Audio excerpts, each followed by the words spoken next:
Magandang araw mga ka-food trip. Filingero Vlog nga pala, nagbabalik. Tara, samahan niyo ako at lutuin natin isa sa mga pinakabago kong menu, ang seafood special. Okay, hiwain na natin yung sibuyas. Siyempre, kapag ka merong sibuyas, meron laging kapartner yan na hindi mawawala. Ano pa nga ba? Yung tinatawag nating bawang. Yes mga insan, hiwain na rin yan. Okay, no? At pagkatapos siyempre natin hiwain yung mga yan, diretso na tayo sa pagluluto. Tara, samahan niyo ako. Okay, buksan na yung kalan. Ayan, okay. Tunawin na natin yung butter.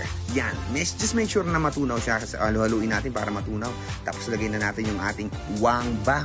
Mga ted ka pa. Sheesh! Okay, lagay na rin natin yung ating sibuyas. Lutuin lang. Halu-haluin at hanggang sa medyo maluto siya.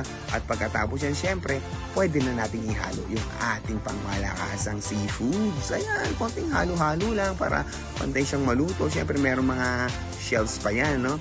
Lagyan na natin ng tubig, simulan natin timplahan, lagyan natin ng salt, insan, okay? Lagyan mo rin ng pepper, insan, ayan, talaga naman, mekos-mekos mo na yan, insan. And syempre yung ibang ingredients, hindi ko na ipapakita, kasi syempre sikreto lang yun. Baka magaya nyo malaman nyo kung paano ko pinapasarap ang aking luto. Tara! Tikman na natin mga ka-food trip. Ayan na nga bang sinasabi ko. Napakasarap naman talaga. Oh. Yan, ang aking special seafood nga pala ay nagkakalaga lang ng 199 pesos.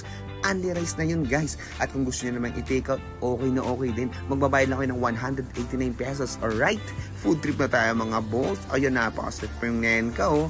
Tapos syempre hindi mawawala yan kung walang soft drinks. Yan, maraming salamat naman sa aking customer na nag-antay pa sa pagluluto ko. Let's go! Huwag kalimutang i-follow si Filingero Vlog. Hanggang sa muli!